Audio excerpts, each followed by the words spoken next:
में जब उन्होंने न जाने क्यों SC/ST कमेटी वाले में अपना नाम लिखवा दिया था महाश्वेता ने, गलती से ही सही बाद में सुधारा गया वो, भविष्य का कुछ इंगित रहा होगा। और कृपाशंकर चौबे ने उन पर जो किताब लिखा है, पुस्तक लिखी है, उसमें उन्होंने उल्लेख किया कि 65 में जब पहली बार पलामू आई 65 में, और यहाँ जो बंधुआ मस्जिदी की हालत उन्होंने देखी, आदिवासियों की हालत देखी, तो वो हर साल 2 बार, जैसे तीर्थ यात्रा पर लोग जाता है तो तीर्थ यात्रा सोच के वो 2 बार यहाँ आती थी। और हमारे बीच में आदरणीय मेघनाथ दा बैठे हैं, पलामू उनका भी कार्यक्षेत्र रहा है पानी पंचायत में।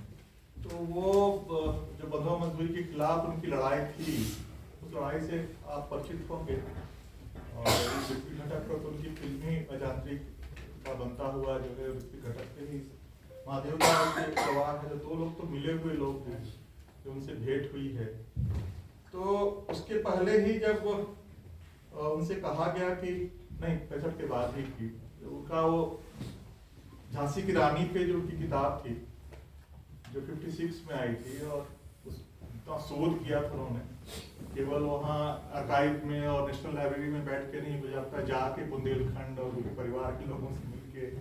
और वृंदावन लाल वर्मा का जो उपन्यास था झांसी की रानी, 46 में आया था, 1946, आश्चर्य ही लग रहा था मुझे उनसे मिलके। और लक्ष्मीबाई के जो उत्तराधिकारी उनके परिवार के लोग थे, उससे मिलके, और इस ढंग से वो जब किताब आई तो बड़ी वो सम्मानित किताब है। 56 में ही वो स्थापित हो गई, लेकिन 56 से लेके और जंगल के दावेदार का बीच, जो 77 का जो बीच है, इस बीच में वही जो शरद चंद्र और बंकिम चंद्र और रविन्द्रनाथ टैगोर का जो स्टाइल है, उसी शैली में उन्होंने वो जो मध्य वर्ग को रुचि लगने वाला उपन्यास है, उस उपन्यास एक निर्देशक, फिल्म निर्देशक ने, शांति चौधरी सबूता नाम है, उनसे आग्रह किया कि बिरसा पर एक किताब आप लिख के दीजिए। तो वो कुमार सुरेश सिंह की किताब 67 में आ गई थी, तब द स्टॉर्म और हैंगिंग मिस्ट वो का शोध था, वो आ गया था। तो उस किताब को पढ़ी वो, फिर आई इस इलाके में, खूंटी में, रांची में, वो घुमा उन्होंने और यहाँ की चीजों को उन्होंने ग्रहण किया।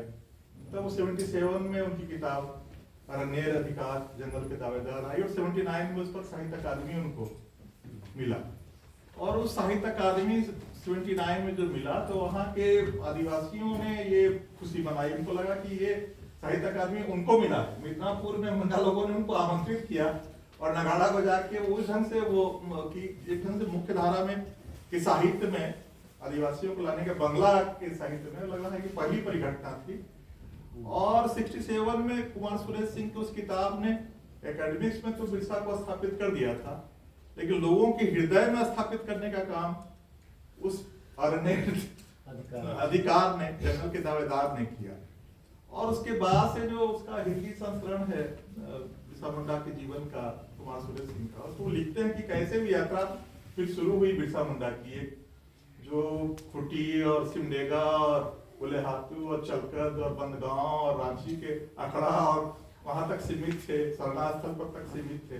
वहां के कहानी मुचीराय मुंडा लिख रहे हैं, हाथीराम मुंडा लिख रहे हैं, इधर की चीजें थी। हमारे यहाँ से SP सिन्हा साहब ने भी एक 66 में काम किया था, लेकिन वो लोकप्रियता उस प्रन्यास में आने के बाद, और 82 में बुलेहातू से 150 किलोमीटर दूर राउरकेला में उनकी मूर्ति, और बड़ी अग्रेसिव आंदोलन के बाद, बहुत आक्रामक आंदोलन के बाद सबसे पहली मूर्ति बिरसा मुंडा की राउरकेला में लगी।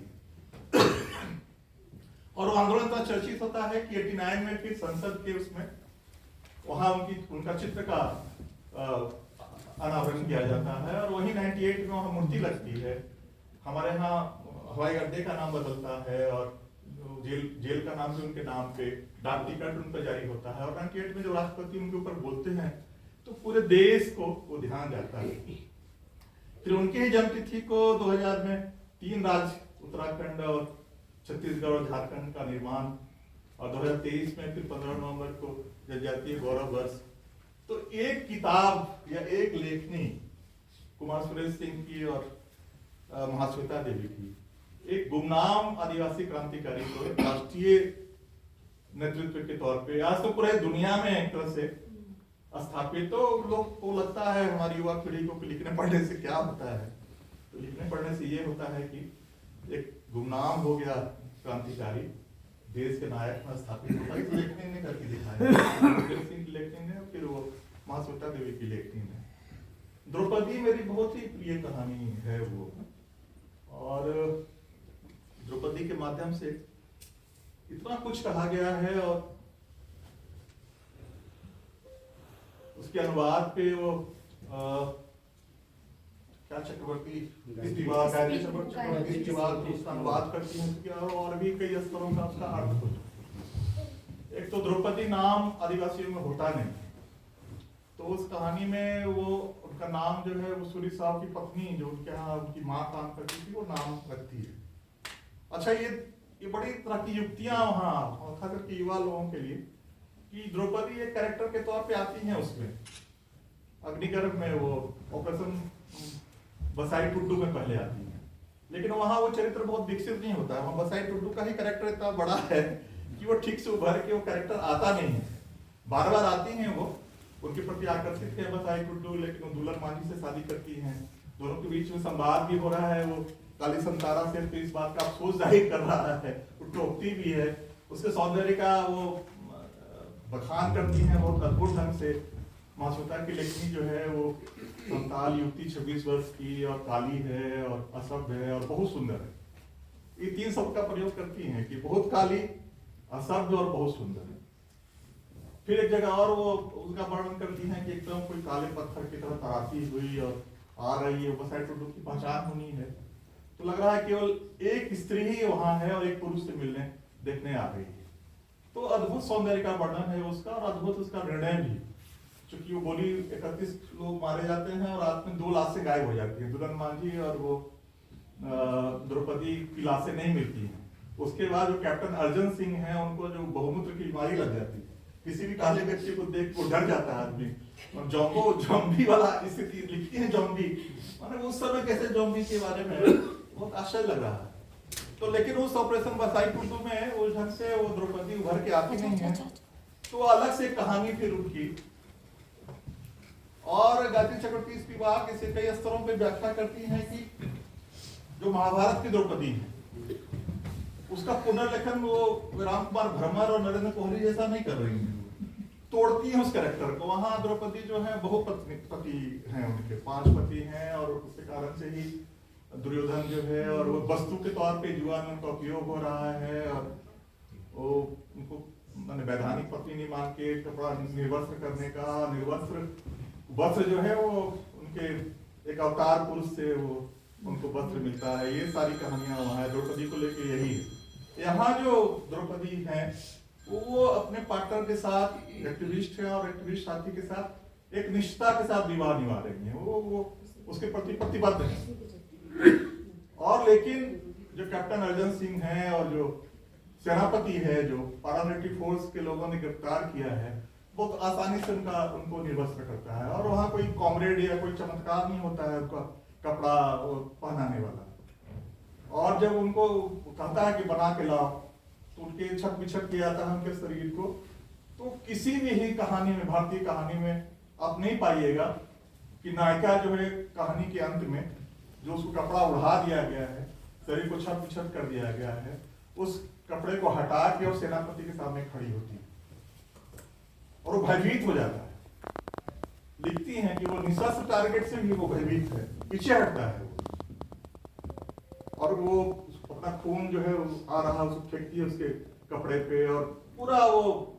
अब ये जो निर्वस्त्र होने की जो अवधारणा है, ये कहां से महाश्वेता के पास आ रहा है, मैं सोच रहा हूँ कि कहां से आया होगा, क्योंकि किसी भी कथा परंपरा में नायिका अपने को निर्वस्त्र नहीं करती। तो जहां से आ रही है जिस परिवेश से, जो शाक्त परंपरा में, वहां काली तो निर्वस्त्र है और भय उत्पन्न करती है काली। हाँ तो है, उसके बाद मेरा ही है उसमें, लेकिन वो जो है वो छिन्नमस्ता को देखिए आप, वहां खून फेंक रहा है, सर कटा हुआ है, लेकिन वो भय उत्पन्न कर रही हैं। और अक महादेवी जब राजमहल छोड़ी तो पुरुषों की जो दृष्टि है उस दृष्टि पर थूकते हुए वो कपड़ा ही उतार दी, कपड़े अपने बालों से। और वो जो केरल में महिलाओं, दलित महिलाओं को स्तन ढकने के लिए टैक्स लग रहा था। और वो कई आंदोलन वहाँ 1822 में 23 में क्या आंदोलन चले, उसमें एक नांगेली जो नायिका थी, एक लड़की थी, लड़की, वो टैक्स देने वालों को अपना बशर्त ही काट के वो हरे पत्ते पे, केला के हरा पत्ते पे उसको सौंप दी। तो ये परंपरा कम से कम वहां तो काली और छिन्नमस्तिका वगैरह वगैरह के तौर पे है, जहां से वो कहीं ना कहीं उनको लगा होगा कि इस ढंग के चरित्र को खड़ा किया जा सकता है। लेकिन ये अद्भुत है, ना उनके बाद ना उनके पहले किसी ने अपनी नायिका को इस ढंग से खड़ा नहीं किया। लेकिन वो कहानी से कितना दूर आगे निकलती है, जो कन्हैयालाल की का जिक्र कर रहे थे सर, अद्भुत है। केवल वो नाटक में उसका प्रभाव ये पड़ता है कि 2004 में जब मनोरमा थंजन करके एक लड़की युवती का अपहरण होता है और उसका लाश मिलता है, तो वहां की माताओं ने, मणिपुर की माताओं ने कपड़ा उतार कर असम राइफल्स के मुख्यालय के सामने प्रदर्शन किया था। और उस दृश्य ने केवल भारत के लोगों को नहीं, भारत के बाहर भी लोगों को सोचने के लिए मजबूर किया था कि आर्म फोर्सेज को ये क्यों है अधिकार मिलना चाहिए, किसी को उठा ले और किसी को गोली मार दे। ये कहानी निकलती है, पहुंचती है वहां तक। एक कहानी की ताकत महसूस कीजिए इसको, अद्भुत है।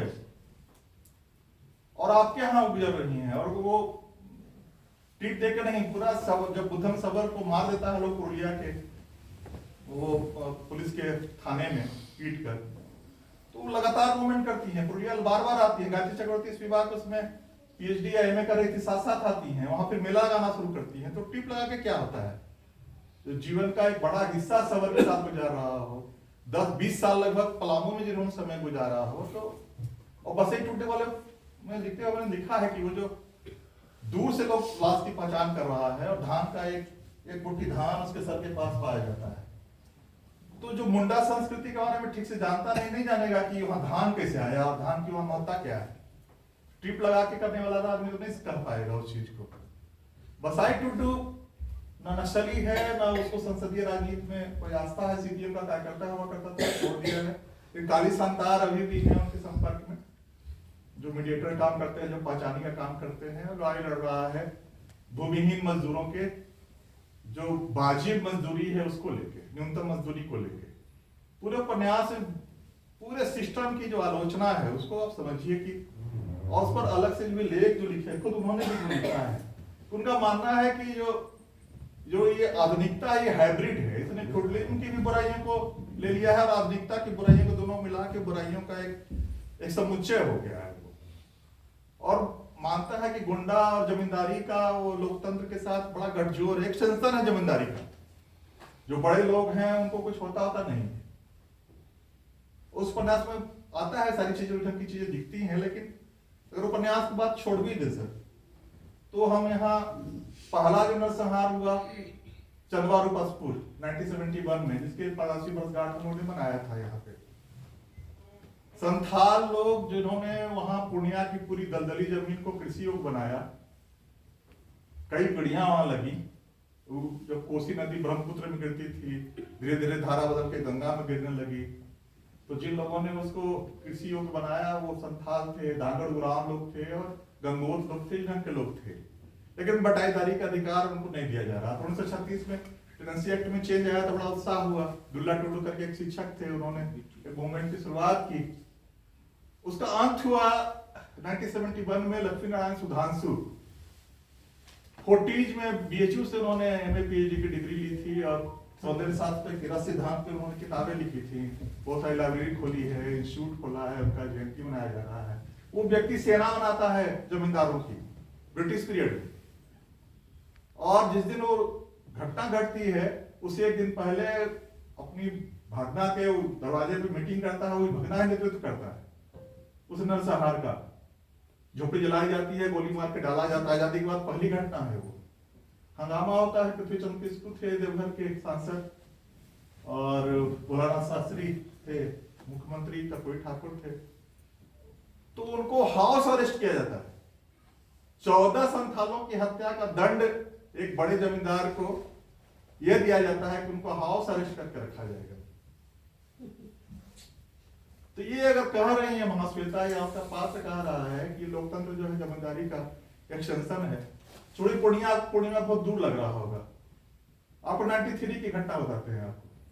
93 की घटना, आपके शहर के एक बहुत बड़े डॉक्टर, उनके यहाँ आंसू के लोग मांगने जाते हैं चंदा, उनके साथ बदतमीजी होती है, क्या होती नहीं मालूम है, लेकिन वो आके बैठ जाते हैं अपने गाड़ी में, उनको खींच के ले जाता है लोग अंदर, गोली मारता है लोग, तो उसमें से एक मर जाते हैं, 2 आदमी घायल होते हैं। उस घायल लोगों पर ही केस चलता है और सजा मिलती है 2015 में। तो जिसने हत्या की उसके पक्ष में अखबार के मुख्य पृष्ठ रंगे हुए थे दूसरे दिन। जिसने देश का अपना नाम रांची का फैला रखा है, उसके साथ बदतमीजी हो रही है। तो जिसने हत्या की उस पर कुछ नहीं होता है, लेकिन जो मारा गया उसके साथी जो घायल थे गोलियों से, उसी को सजा होती है। ये जो डेमोक्रेसी है, इसलिए महाश्वेता देवी के पन्नों में तो जाने की जरूरत नहीं है, वो यथार्थ है, अपने शहर में भी देख रहे हैं। और चंदवा रूपसपुर पे जो बहस हुई थी, 2 साल से सर मांग रहे हैं विधानसभा लाइब्रेरी से, 2 साल से सर नहीं दे रहा है, टाल रहा है, नहीं मिल रहा है, तो ये हो रहा है, तो वो हो रहा है। और उस विधानसभा के उप सभापति मेरे बहनोई है, पूछ लीजिए। ये तो डेमोक्रेसी है। तो दुलाई टुड्डू अमर है, दुलाई टुड्डू मरता नहीं है। एक दुलाई टुड्डू मरता है तो फिर वो दूसरा, सॉरी, बसाई टुड्डू। अब कहां से कल्पना लाई होगी कि वो मरेगा ही नहीं पात्र। तो उसी उपन्यास के में वो जिक्र करते हैं रंपा फितूर अल्लारू सीताराम राजू का। तो अल्लारू सीताराम राजू रंपा फितूर थे, तो गुंडाधुर 1910 में बस्तर में थे। नाम था उनका बाघाधुर, बाघ, लेकिन गुंडा उनको बना गुंडाधुर। जैसे हम लोग भूमि आंदोलन को चुहाड़ आंदोलन करता है, तो उनको गुंडाधुर, नाम उनका बाघाधुर था। तो बाघाधुर भी नहीं पकड़े जाते थे। अगर एक जगह गिरफ्तार हुए तो मान लो कि दूसरे शहर में या दूसरे गांव में कोई दूसरा बाघाधुर जो है वो आंदोलन कर रहा है, अंत तक नहीं पता लगा कि बाघाधुर कौन था। एक्चुअली जो है ट्राइबल का जो मूवमेंट है वो कम्युनिटी मूवमेंट होता है, व्यक्ति मूवमेंट तो होता नहीं। जो इतिहासकार लोग आते हैं तो अपने मेन स्ट्रीम का जो एक नायक होगा टाइप का, तो नायक की तलाश करने लगते हैं, तो नायक कुछ निकाल लेते हैं लोग। तो वहां कम्युनिटी ही थी, तो पता ही लगा कि कौन था बाघाधुर। तो अंत तक बाघाधुर गिरफ्तार नहीं हो सका और मूवमेंट जो है वो चलता रहा। तो वो बाघाधुर से प्रेरित चुकी है, उसको उल्लेख कर रही हैं रंपा फितूर अल्लारू सीताराम राजू का उस उपन्यास में। तो बाघाधुर से परिचित होंगे, इसलिए बाघाधुर अगर नहीं मरा तो बसाई टुडू कैसे मर सकता है? बसाई टुडू भी नहीं मरता है। बार बार बसाई टुडू का जो लक्षण है कि वो गुस्सा आएगा तो हवा में वो गर्दन मड़ोड़ेगा और 5 फुट 6 इंच का काला होगा, तो हर आदिवासी काला ही होगा, सर पे चोट का निशान होगा तो होगा ही निशान। तो हर बार वो, अच्छा बसाई टुडू एक्चुअली जो मारा जाता है वो भौरी भैंस के प्रेम में मारा जाता है सर। ये तो बड़ा अद्भुत है, मतलब ये स्त्री लेखक ही ये इसी चीजों को देख सकती है। फिर आदिवासी जीवन दर्शन को जो समझता है वो मार के, वो प्रताप कौन है उसको, उसके राइफलधारी को मार के वो भैंसी पर लाद के ले गए हैं नदी के पार और जाके दलदल में डाल के आए हैं, लेकिन उसको फिर पहुंचाना है उसके बथान तक। तो वापस लेके जा रहे हैं भौरी को, भौरी जो है उसको कॉमरेड कह रहे हैं, उसको पीठ ठोक रहे हैं, वो भी अपना सर बढ़ाती है, उसको सहलाते हैं प्रेम से। दोनों के बीच में लिखती है कि मौन प्रेम था दोनों के बीच में। और लौटने के चक्कर में वो गोली चलती है और वो गोली लगती है। उसके बावजूद भी चाहते हैं कि उस पहुंचा दे उस पार, उसी में बसाई टुडू मारे जाते हैं अपनी कॉमरेड भौरी को, भैंस को बचाने के चक्कर में। ये जो दृष्टि है वो कहां से आएगी? ये तो ट्रिप लगा के नहीं आनी है कि एक उससे आत्मीयता है, किसी जीव से आत्मीयता। ये तो आदिवासी जीवन को ठीक से समझेगा उसी को समझ में आएगी। और इतनी डीपली समझ रहे हैं टेरिडोक्टल को, आप देख लीजिए उसको कि वो जुरासिक समय का वो है, एक तरह से आदिवासियत का वो जो मर रहा है प्रतीक है। और उसको केवल वहां का जो आदिवासी लोग है वही समझ रहा है, लिखिया ही समझ रहा है कि क्या बोल रहा है। और जो पत्रकार महोदय गए हैं वो भी एक दिन रात में गुफा में जाते हैं, तो वो उस चीज को समझने की कोशिश करते हैं कि वनस्पति से और इस टेरिडोक्टल से क्या संबंध है और क्यों वो क्या संदेश दे रहा है कि खत्म हो जाना है, सब लोग छूत मान के सब लोग खाना पीना छोड़े हुए, उसके साथ ही मरना चाह रहा है। तो क्या आदिवासी को मर जाना है? या फिर मुख्य धारा में समाहित होकर अपनी पहचान मिटा देनी है, एक बड़ा क्वेश्चन खड़ा करता है। 1084 की माह में शहर के युवा, भद्रलोक की युवा शामिल है, इसमें बड़ी डीपली जाती है, क्यों शामिल है भद्रलोक के युवा? तो कहीं ना कहीं मध्य वर्ग को ये है अपराध बोध कि ये जो भद्रलोक है, ये भद्रलोक वही है जो जमींदारी सिस्टम में, अस्थाई बंदोबस्ती में जो एक्सप्लॉइट, जो पूरी हायरार्की थी, उस हायरार्की में 5 जी 1918-19 का दे रहे हैं आंकड़ा कि जो 12 करोड़ कुछ वसूली हुई थी, उसमें 72 पॉइंट कुछ % जो है अपने पॉकेट में रख लिया बंगाली लोग। जो कथित भद्रलोक था, जमींदारी का जो हायरार्की थी, उस 70 पॉइंट कुछ % जमा ही नहीं किया।